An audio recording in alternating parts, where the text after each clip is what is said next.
What would your soul say if you gave your soul the microphone? Sometimes you forget who you are.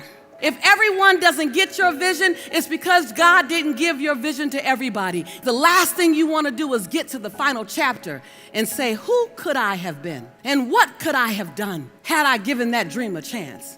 It's too late now. I can't get out the rocking chair, but man, who would I have been?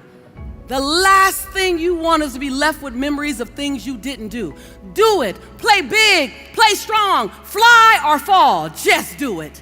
I was just being interviewed by Mandela and said, how are you so successful? I said, because I failed more than others. I know I always got one more get up than my failure. And so I stopped by to ask you just what happens when you set your voice free?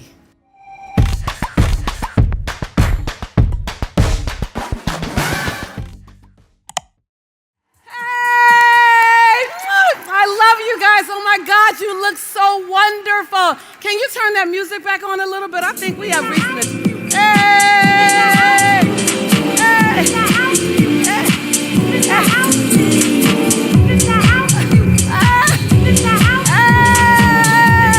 We're back in Dubai.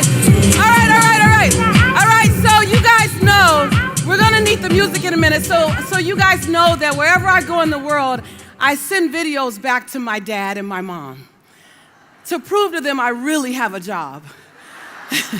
So I'm gonna need you guys to stand to your feet. Sylvia on my team is gonna come right here and we're gonna pan, if you can turn the lights up so they can see the depth to know that there are really a lot of people that kind of like us. And well, I'm gonna make noise, we're gonna do this, and I'm gonna do the camera, and we're gonna pan, and when it gets to you, you gotta make a lot of noise. All the way in the back, your energy has to jump up to the front, turn the lights on, turn some music on. Okay, we're gonna start on this side, and then I'm gonna pan back this way. So I hope you did your exercises, because we're gonna go this way and this way. All right, you guys ready? All right, turn that music on, you guys. All right, so Dad, Mom, look, I really have a lot of people. 1, 2, 3, go. Woo! Woo! Woo! Woo!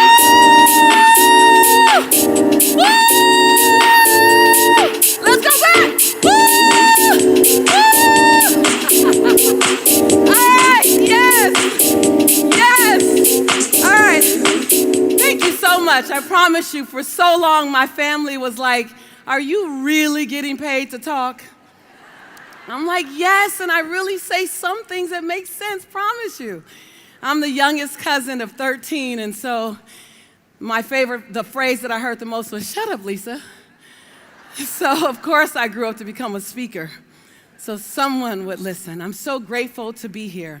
I'm so grateful to be back home, both in Dubai and at Mind Valley. Like, what a great time, what a great season, what a great space, what a great moment in time to be here.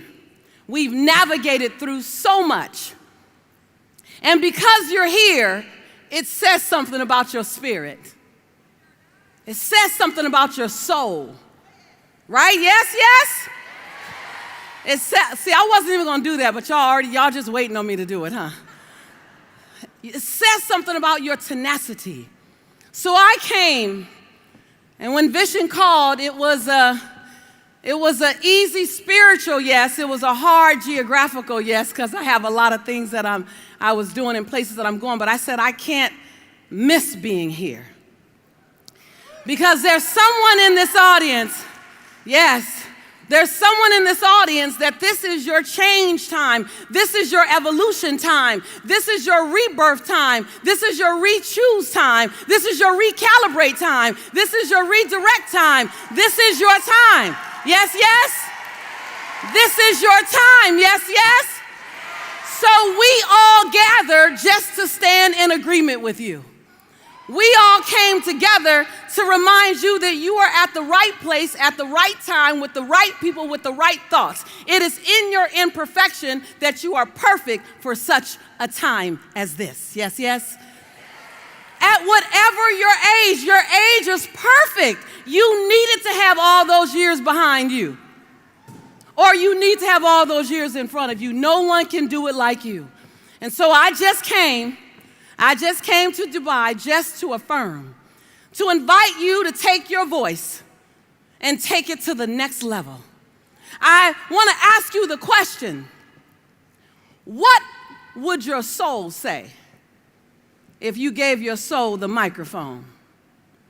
If you didn't think about your thoughts, if you put beside you all of the negative thinking or the limited thinking, no one who looks like me, no one who's my age, no one who comes from where I come from, whatever that conversation is, and you gave your soul the microphone, and your soul said something to you, what would it say?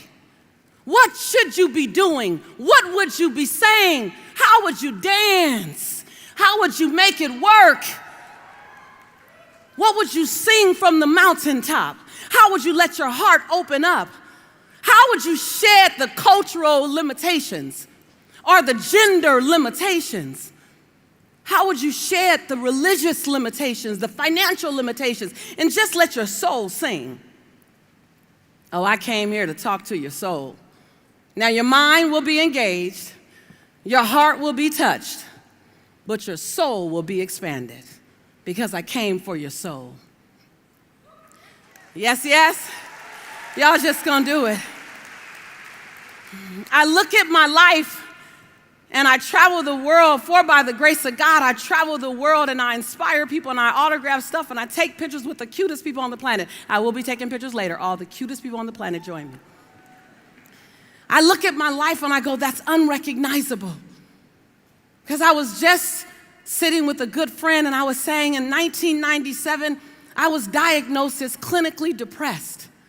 And I remember when the Dr. Bray, I'll never forget her, tall, beautiful English woman, and she said, Lisa, you are clinically depressed. And the word depressed I couldn't process it. See, I was already a motivational speaker. I was already doing something. I was already making other people happy. Anybody mastered making other people happy? I had mastered making other people happy. Mastered. And so how could I be depressed? I'm like the happy girl. She said, you're depressed. And then she put in front of me a piece of paper and I saw two things I never thought I'd see together. Lisa Nichols and Prozac. She prescribed for me an antidepressant medication. And so that day I went home and I said, Doc, can I try something different? Because sometimes you forget who you are. Yes, yes? You get so caught up in the role. I knew I was Jelani's mother. I knew I was my father's daughter. I knew I was the executive director of the Girls Club of Los Angeles. I knew I was his former fiance. But I had forgotten who I was. And sometimes enough time passes when you forget how strong you are. You forget how powerful you are. Or you're not aware of how powerful you're becoming. Yes, yes? You're not aware of how amazing, how many colors you have in your wingspan. You've seen 3 colors, and your 3 colors have impressed some people. You didn't know that you had 19 more colors in your wingspan. And so I just stopped by to push and expand and stretch any form of mediocrity. I wanted to make sure that I was here so that you can hear, what does the sound of my soul sound like? Not dancing to my children's beat, not dancing to my spouse's beat, not dancing to my family's beat, my cultural beat, not dancing to my bank account's beat, but dancing to the beat of my soul. See, my gift is helping people put words that are impactful out into the world. Help you wrap the words in such a way where people get them, they can understand them, and they remember you. That's my jam. And it took me a long time to stand in that gift. I kept discounting the gift. How many of us raise one hand or raise 2 hands if you know you got something special in you and you have a tendency to keep discounting the gift? Look around if your hands are up so you see that you're not alone. I kept discounting the gift. I kept negating it because I thought if it's of value, it gotta be hard, suffer. I come from a Baptist background, so Baptist is like, suffer, suffer, suffer, and then in heaven it'll be better. And I want to see my better now. I believe that the divine that I serve, the divine that you may serve, I believe that we're supposed to have happiness now, joy now. I believe that my truth is supposed to be spoken. And guess what? I believe that my truth changes from season to season. And I get to redefine who I am in my truth, and so do you. And so I stopped by. I stopped by so that it would be kind of challenging. Oh yeah, Vision, did you tell him that I come off the stage? You didn't tell him? I'm gonna come off. Is that all right? Okay.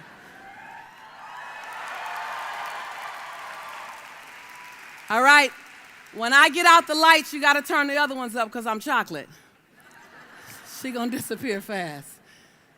I came here as your sister friend. I came here to say, what would you do if you sang like you were the only one who knew the beat? How would you dance if you knew you can only be on rhythm and never off? How would you love if heartbreak wasn't possible?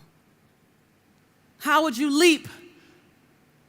Not if you knew that you would fly, but how would you leap if you knew you can always get up if you fail?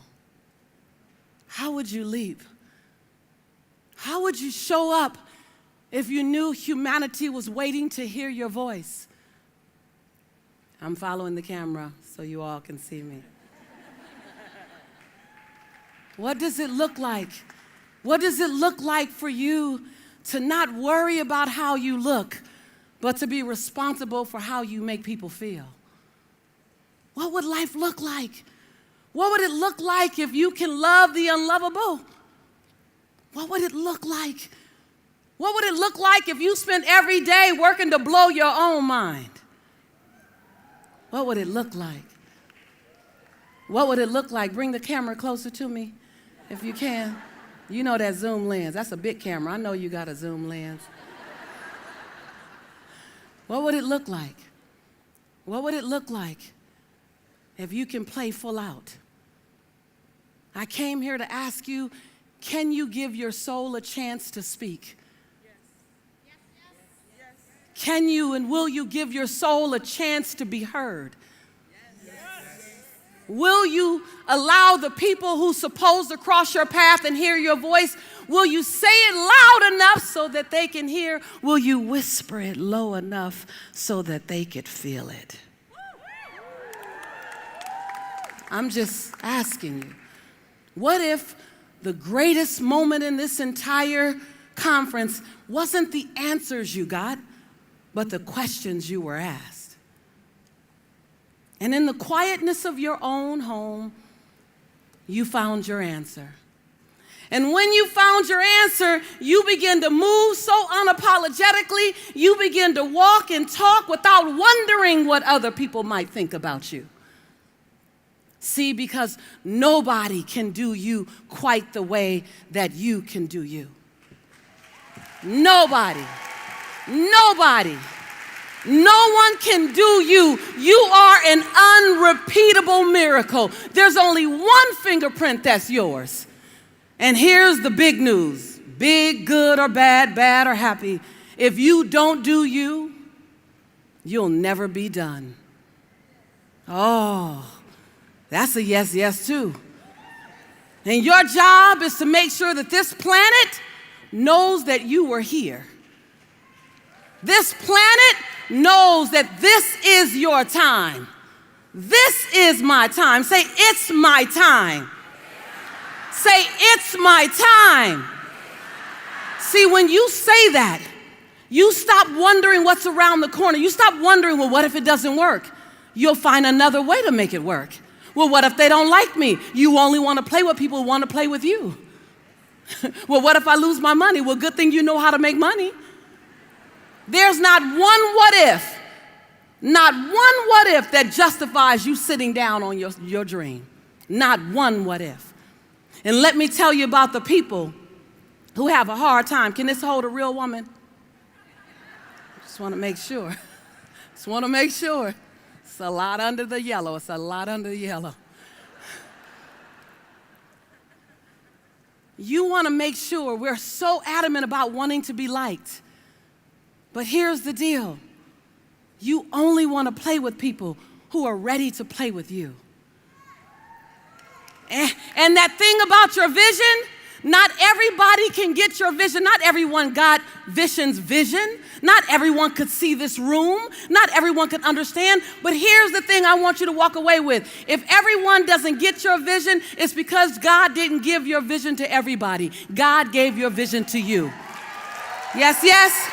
God gave you your vision. And you're the only one that have it right here in your belly. And your job is to nurture that vision. Your job is to feed it with time, to feed it with training, to feed it with coaches who are 20 to 30 steps beyond you. Your job is to give it what it needs so that it can be birthed into the world, so that now your vision is our reality. That's your job. You came here impregnated with a dream, with a possibility. And you're not supposed to be comfortable until you set it free. And that's okay. And then you lock and load with people who are around you. This is a tribe. I don't know if you know this, but this is a tribe. This is a community. We help grow each other up. Like, Bishop, isn't it great how we watch each other and say, wow, look at how we've grown up. We help grow each other up. You want to be around people who make you stand on your tippy toes. You want to be around people who make you want to be a better woman because you're in their presence. Make you want to be a better man because you listen to their conversation. You watch the way they father. You watch the way she wipes. They make you want to be a better human being because you're in proximity with them. Yes, yes? This is that tribe. Love yourself enough to stay connected to that tribe. I used to think my family was supposed to be my dream catchers. Anybody else felt like that? Why do they not get my dream? Because God didn't give my dream to them. God gave my dream to me. You have your biological family, and they have a role in your life. And then you got your developed, God-given family, and they have a role in your life.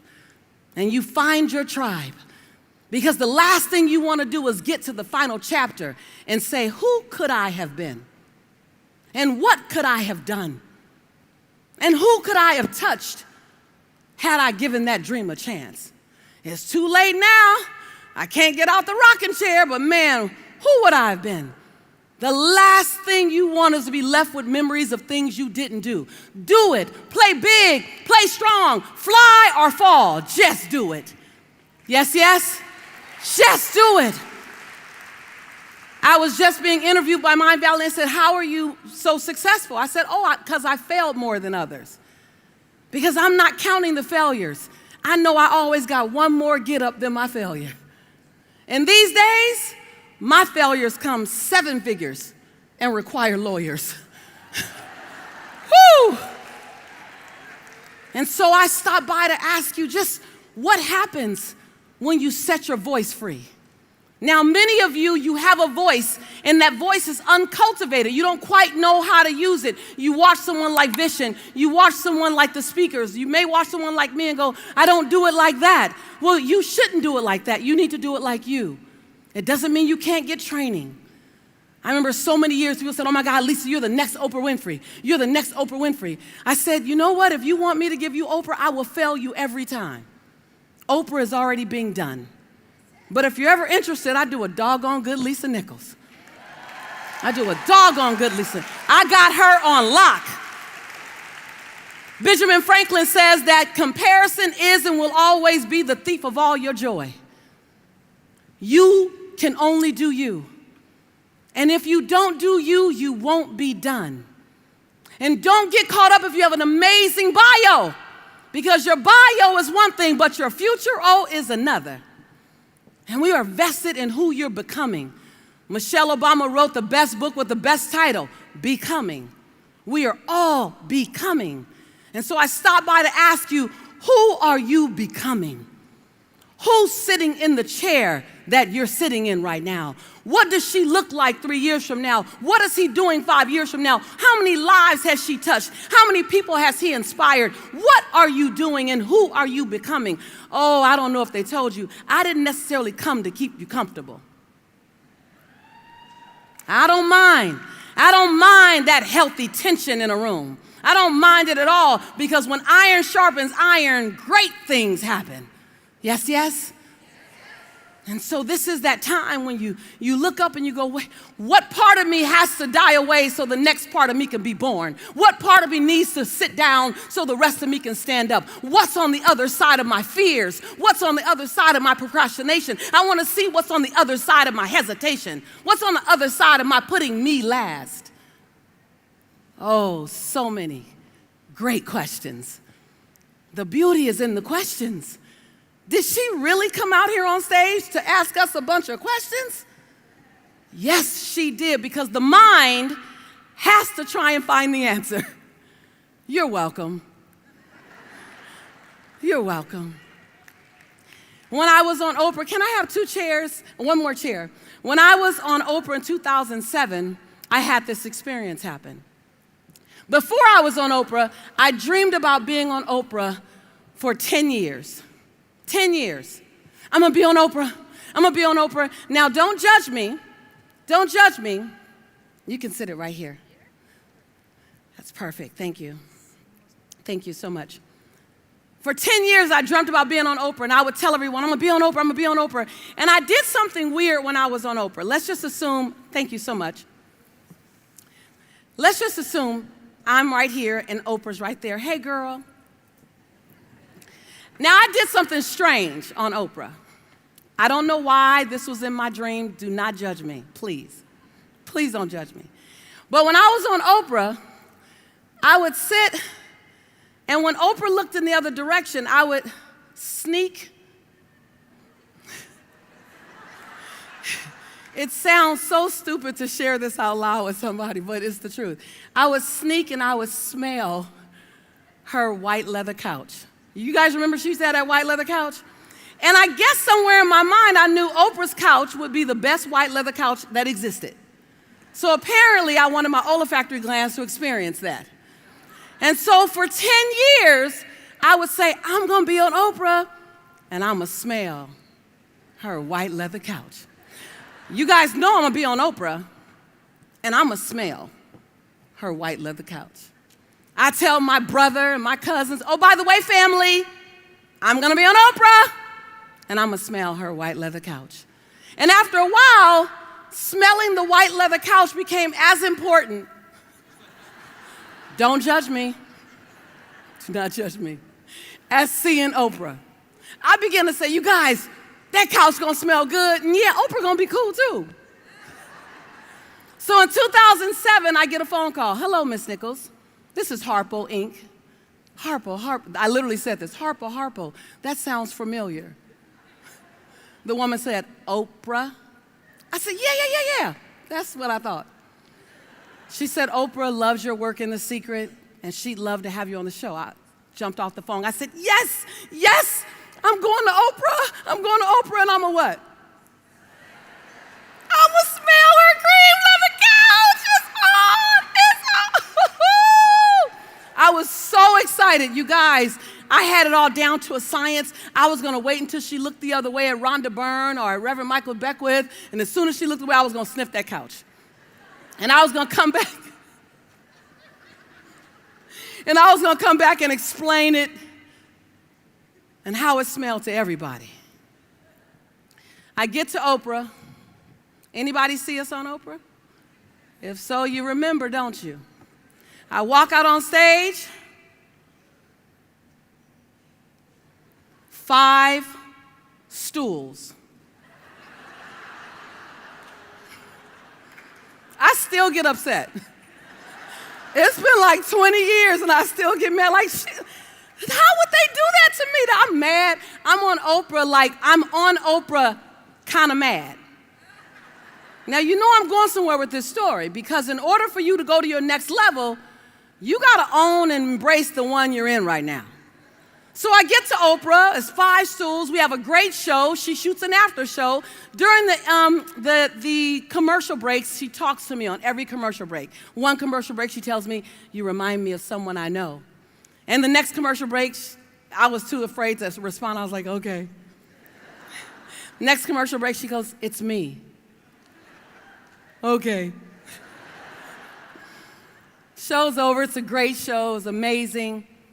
And I went off Oprah, and people kept saying, "How was the Oprah show?" I said, "It was okay, it was great, but..." Come on, you guys. "How was Oprah?" "It was great, but..." See, I couldn't see the whole blessing. There's so many people, you might be here, and there's so many things happening for you. But there's a but. I went around for the next year, it was okay, but for a couch? It was a couch, y'all.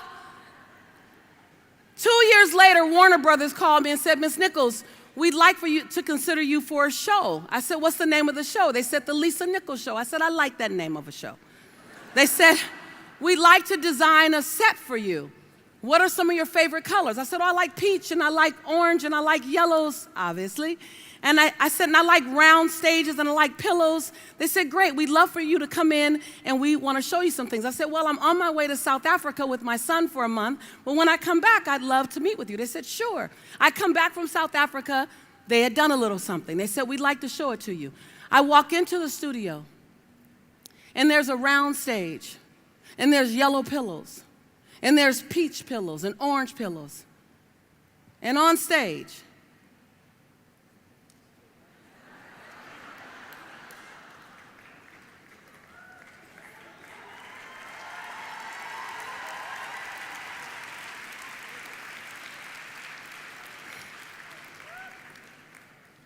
is a cream leather couch. I walk up on stage, all of the producers are saying, "Miss Nichols, do you like the color? Miss Nichols, do you like the font? Miss Nichols, do you like the pillows?" I said, "Excuse me. Miss Nichols, do you like the flooring?"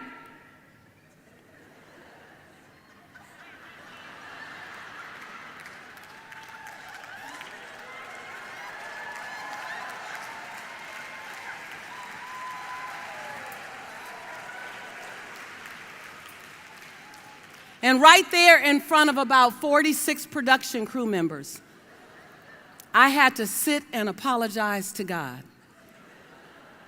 I said, and some of you may have had this conversation before, or you may be ready to have it in your own faith. I said, "God, I'm so sorry. All I wanted to do is sit on Oprah's cream leather couch." And God said, "I know what he's been trying to probably tell many of us, and whatever your faith is. I know you've been trying to sit on Oprah's couch. Hello. And I've been trying to give you your own couch. Nobody can get your couch but you. Nobody can get your couch but you. And your couch might be wooden, and your couch might be cream, your couch might be green. You get a couch, and you get a couch, and you get a couch. Come on, y'all. You get a couch, and you get a couch, and you get a couch, and you get a couch, and you get a couch. Every single person in here, you get your couch. But if you think Amazon Prime is going to come to your door and deliver it, "I got a cream leather couch for you," that's not going to happen. You got to open the door, go out with knees knocking and teeth chattering sometimes. People often ask me, "Lisa, how did you get over the fear?" I say, "Ha, you assumed I got over the fear before I leaped." Sometimes you got to be willing to leap while you're still quivering.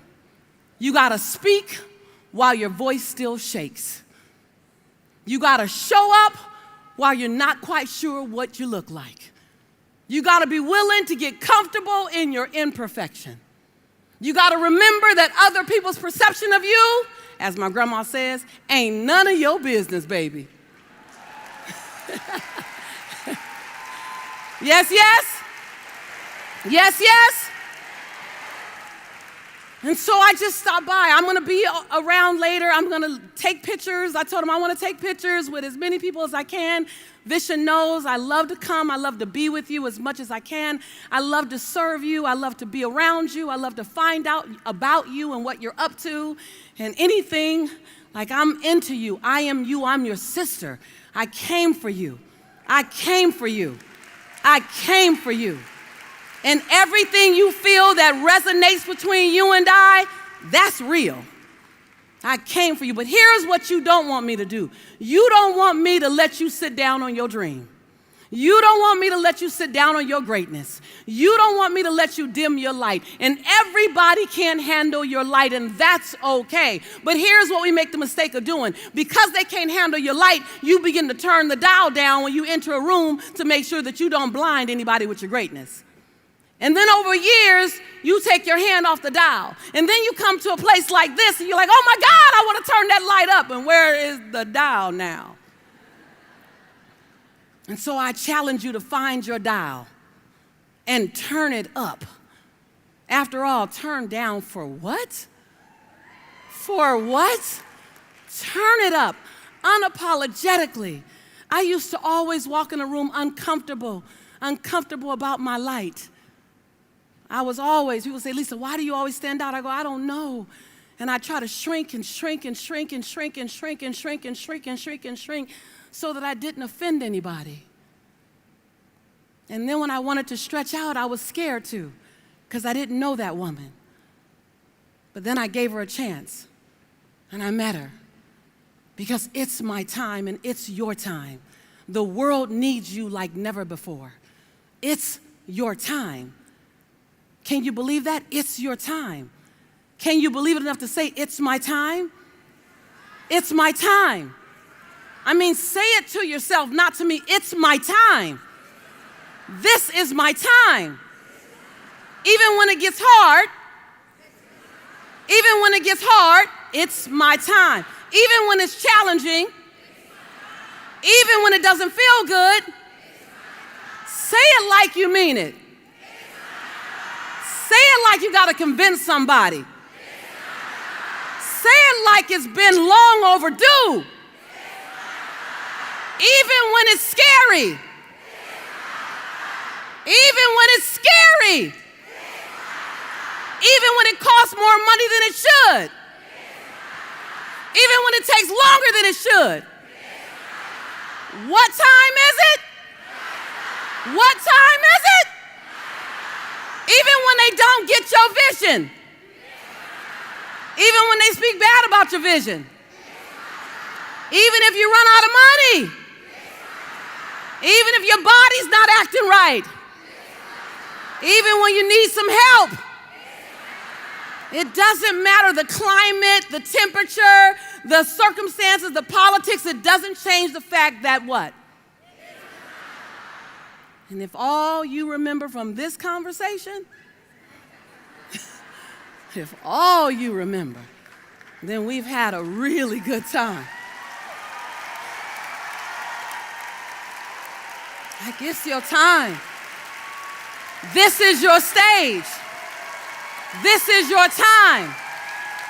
It's time for you. It's time for you.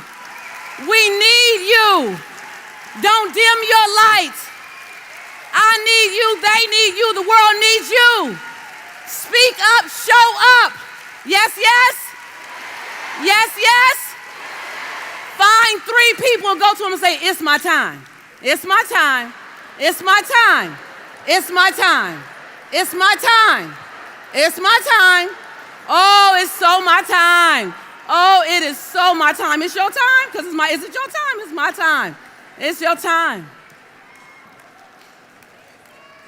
Now let me just say this. Stand up, keep standing. I like it. If you're not standing, please stand up. I'm just going to invite you to do this. Because fortunately and unfortunately, events like this must come to a close.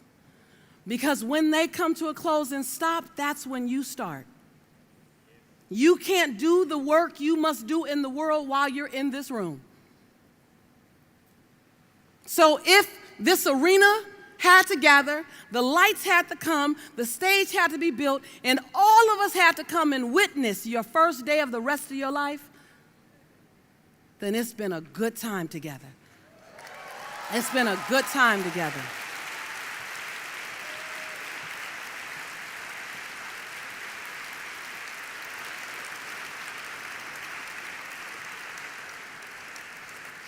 I had a coaching client. I coached high producers in the world, and one of my coaching clients said, Lisa, she said, what do? I gave her a set of mantras to do that really shifted everything for her. Because how many of you, just raise your hand if you're that person where you know there's a calling on your life, but you're still getting the skill set, you're still getting the techniques, you're still getting the courage, you're still collecting the things. You know it's a calling out there. You just got to get ready for the calling. Yes, yes? I had a client just like that, one of my coaching clients. And she and I worked together for a year. And each week she would try to do the things that needed to be done 6 months from now. I said, no, let's just handle this week. Let's handle this month. That will be waiting on us. And little by little, she got the courage. Little by little, she got the skill set. Little by little, she got the confidence. Little by little, she failed several times. But with the confidence, she fell forward and got back up. And I look at that coaching client, I look at other coaching clients, and I go, it's not about always soaring, it's about always getting back up. And so I want to leave you with this, because we won't be in the bathroom with you when you're putting your makeup on or you're combing your hair. We won't be in the car with you. You will be with you. And so I want to give you something to be with you that you can chant. This is my time, that's one thing. But I'm a big person of affirmations. I had to convince Lisa she was worthy of this stage. I had to convince her as a mocha skin, kinky hair, full lip, round hip girl that she was worthy of this stage. I had to talk her into this stage. And I had to talk her into this stage every single day. And I had to talk her into the contracts, the $100,000, the $250,000 contract. I had to talk her into her worthiness of those contracts. I had to talk her into a multi-million-dollar business. She didn't just get there. I had to talk her into it. You hear me? You guys hear me? Yes, yes? Because that chatter kept coming in. You, Lisa? You a C student? I said, well, I'm a C minus to be exact. But I'm still worthy. So let's just take a moment and let's make a declaration. And I'm known for this when I speak on stage. I'm going to come back and do a closing ceremony with you. That's going to be pretty special, so I hope you're here for it. But I'm real big on turning you into yourself before I leave. I don't need you to grandize me. I'm grateful of your love, but I need you to leave so full of what you can do, so full of your confidence on you, not necessarily wowed by me. I hope you love me as much as I love you, but I want to leave you full on you. Because when you can fill up on you, then you don't have to love anyone or serve anyone from what you need. You get to serve them from your overflow.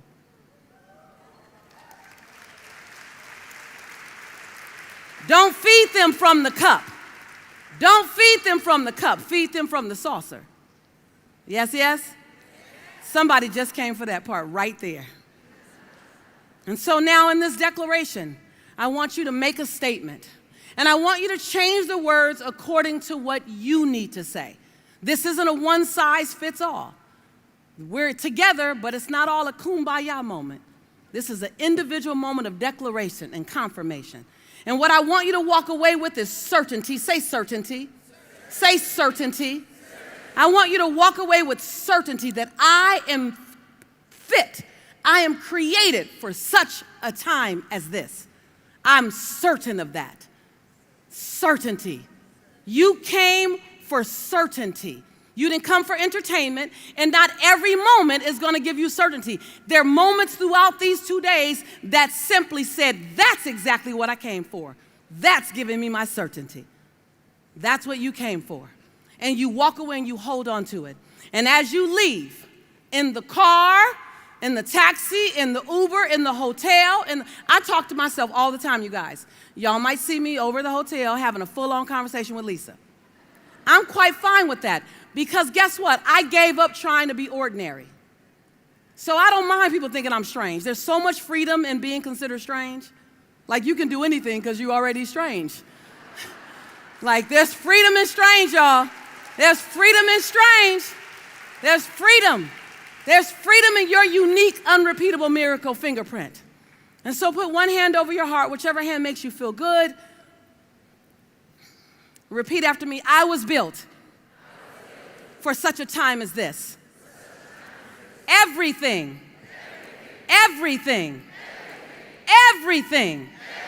that I've navigated through prepared me for this moment. And boy, am I prepared. I get to be nervous. I get to be uncertain. I get to need help. And I get to win. Abundance is my birthright. Abundance is my birthright. Joy is my birthright. I must do financially well because I'm a good person. And when good people do well, they do more good in the world. I deserve everything. I deserve everything because I'm a great steward of prosperity. Get ready, me. Get ready, me. All small parts of myself must be left in this room.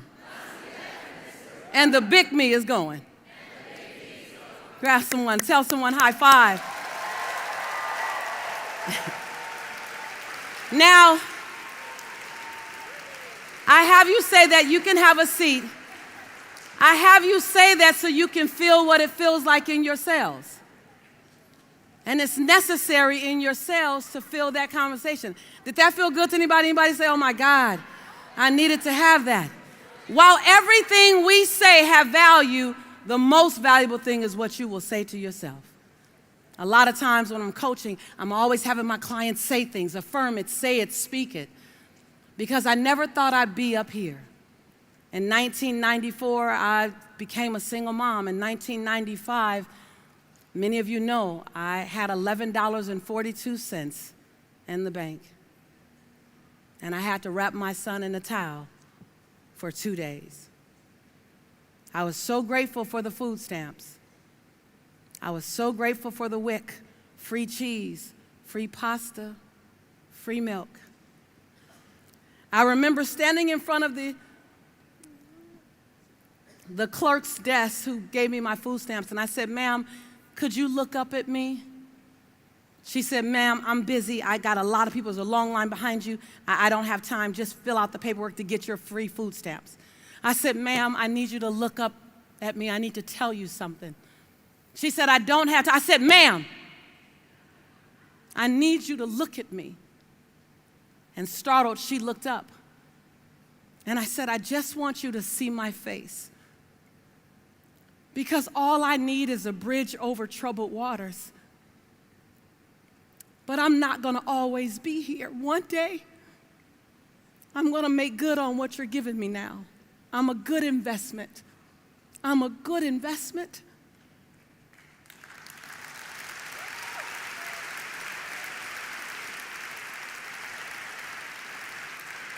I close with, you are a great investment. You're a great investment of the time your family has put into you, a great investment of the time your community. You are a great investment. You are a good steward of possibility. You're a good steward. And so the question is, what will you do when you get out of this chair? What will you do when you leave this conference? It doesn't have to be easy. You're built for difficult. You're built for strong. You're built for necessity. You haven't seen the greatest version of you yet. You haven't seen. You're going to blow your mind with the man, the woman you're becoming. And during that entire time, just know that it will be people like me on the sidelines, championing you, reminding you that the best part is still coming. And that behind every fall is a get up. And behind every fly is a soar. And that someone's watching you right now, someone who's 40 14 or 4. They're watching the way you dance, the way you focus. They're watching the way you soar and the way you get up. They're watching you. And you get to inspire a world by the way you choose to be. So I just stopped by. I stopped by to stir your soul. I stopped by to say, this is your time. What is it? What is it? What is it? No matter how hard it gets, it's my time. No matter how challenging it gets, it's my time. No matter if you do it by yourself, on the good days, on the hard days, the world is so excited to meet the next best version of you. And as your sister friend, just know, whenever you hear me say that I believe in you and I love you, it's not a shtick. It's not a sign off. It's not my signature close. It's because I believe in you and I love you. Be well.